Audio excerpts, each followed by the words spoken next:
Alright,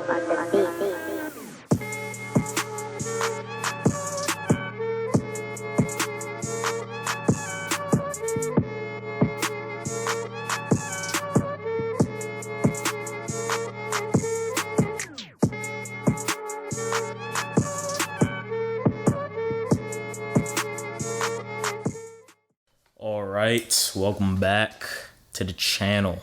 Welcome back. Make yourself at home. You know, I think this might be a regular thing for me. Expect 2 videos a week or something like that.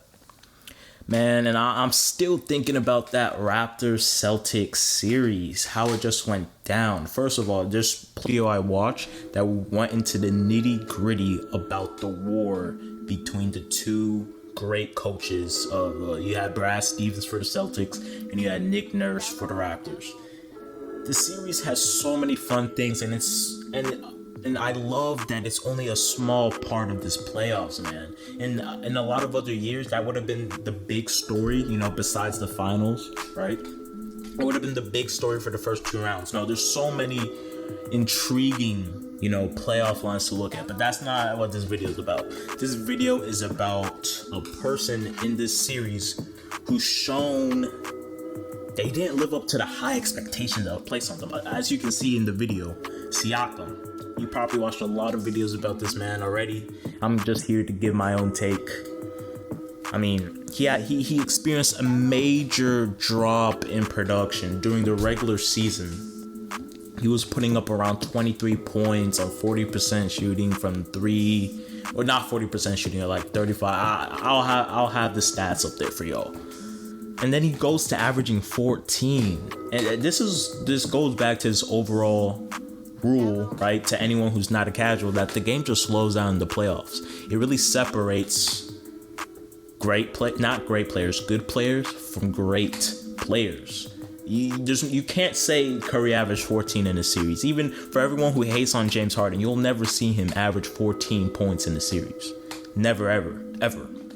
I mean, Siakam's just not that star player. Even Jayson Tatum, there was a great debate that I actually took part in with some of my friends about who's better, Siakam or Tatum. I've always said Tatum, but I always thought it was pretty close. I thought what Siakam didn't have offensively, he gave you defensively, and that's still true in many respects, but Tatum is so far and ahead the better offensive player. He added to his game, and now he's a pretty competent defender. But I mean, when we look at his demise, we have, the first thing you have to do is give props to Jalen Brown. Give props to the Celtics, the whole Celtics team, including Marcus Smart. And the more you watch me, the more you're gonna hear me always mention Marcus Smart at least once in my video. That man is awesome. But give props to the Celtics and Jalen Brown, locking him up. As you can see, I'm probably going to put some highlights of the defensive job Jalen Brown did on Siakam, holding his stance, going body to body, and he putting effort every time. Because it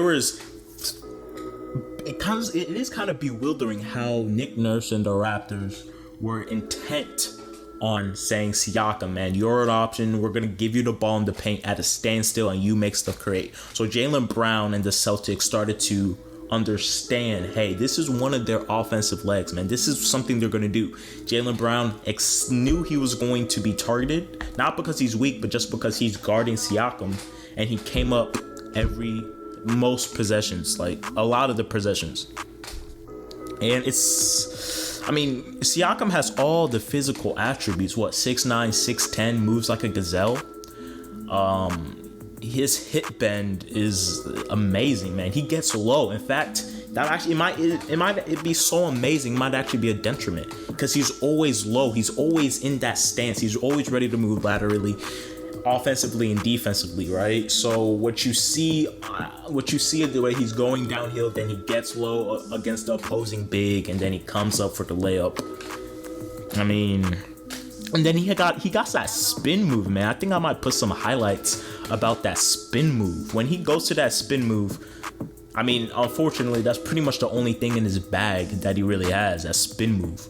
But when he does it, And it's successful sometimes. I mean, but in a playoff series like this, this is even different from other playoff series, right?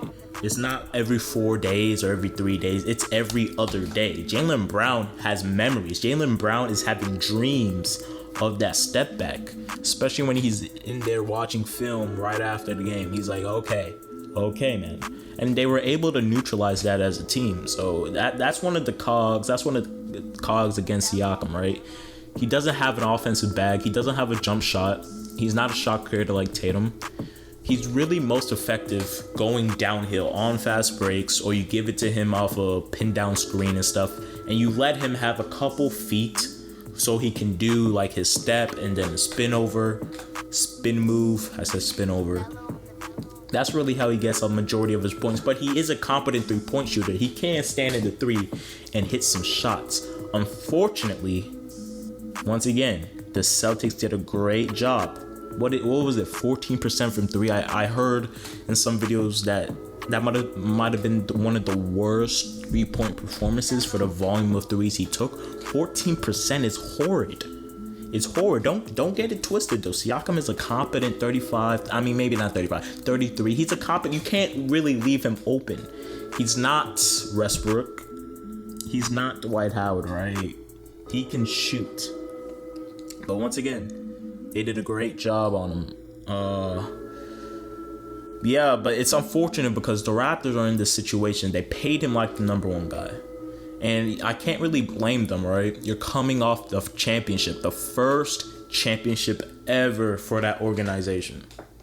They wanted to give that type of money, give that type of praise to somebody.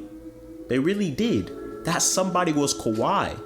But Kawhi, he was like, yeah, thank you guys for giving me this opportunity, but I want to go to where I want to go, and he left. He wasn't really about that. And they had this money laying around. They don't pay guys like that, right? They don't really pay guys like that. And they're like, okay, Siakam was really promising. This guy can be the heir to Kawhi. He can be a homegrown because this guy came through the ranks. This guy is a product of the amazing GM work by I forgot his name, Majiri. I think don't start throwing fires at me. I really don't know his name, but came through the G League. Man. He was an unknown drafted guy who only recently started basketball. They came through the G League. They spent a lot of time and resources developing that. A lot of these people go to the G Leagues. They don't play in the NBA for more than a year. He became an integral part, and he's not the only person who went through this process. Fred VanVleet, and anunoby, they all went through this process as well. And they're like, one of our homegrown guys becoming an integral part of a championship team. Let's pay him. I don't really fault their reasoning, but it is kind of confusing. I didn't really expect it though, because Majiri, right? He's a cutthroat GM. You don't get to be, being a GM, managing players, selling players like they're commodities, selling players like they're products, buying players like that, if you don't, have that cutthroat attitude. The trade of DeMar DeRozan for Kawhi, that was a winning attitude.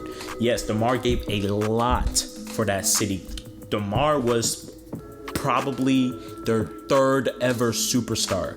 Vince Carter, Chris Bosh, DeMar. And DeMar was the first superstar who showed no intentions of leaving. He wanted to stay there for his career. And they didn't give them that benefit. They didn't give him that. And I thought they were going to go.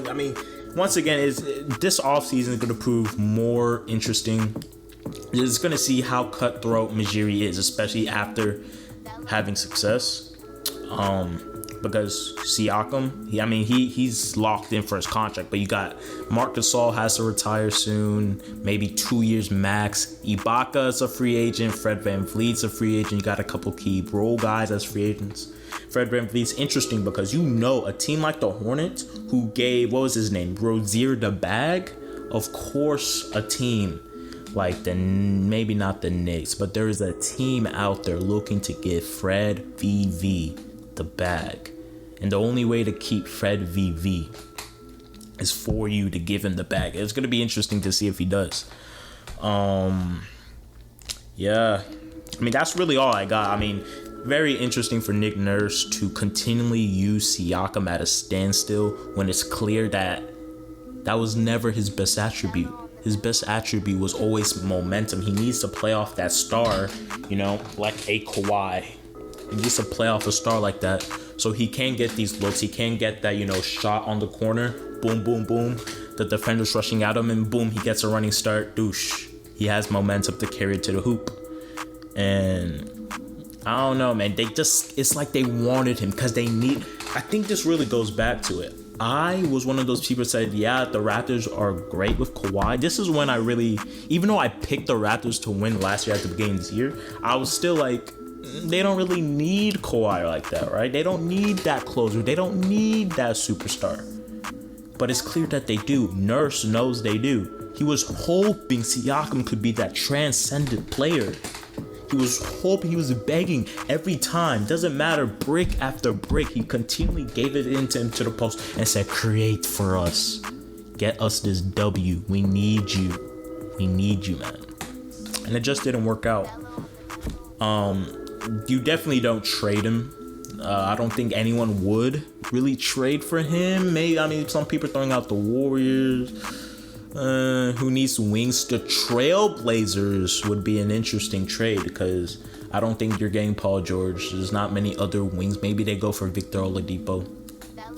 But either way, I don't care unless you're getting 2 first-round picks and a pretty good young player. Siakam himself is pretty young, 25, I think. I don't think you trade Siakam, though. So that's all I have for y'all. I'm about to be watching this game, Clippers versus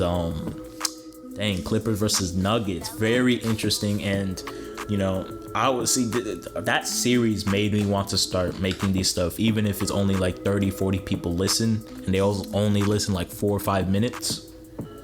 It just got me interested. I really wanted to share my thoughts with y'all, share my thoughts with a bunch of strangers, talk it out in the comments. And unfortunately, I started late. I didn't get the equipment I needed to be sound semi-professional till recently, like as recently as yesterday. So I couldn't drop a video about that series. But for sure, you for sure know I'm watching that series with my popcorn. My team, the Rockets, got kicked out, gentlemen swept. I'm so mad that we traded for Westbrook. But, I'm not. So, that's kind of the best way to enjoy the playoffs or any playoffs, right? When you don't have your team. You don't have a team you love, a team you support in. So you can watch freely. You can just enjoy good basketball for what it is. Anyways, I love y'all. There are 20, 30, 40 viewers. Man, I'm not even trying to grow this. I just love y'all for just giving me the time of day. And I'll see y'all soon. Be sure to stay safe.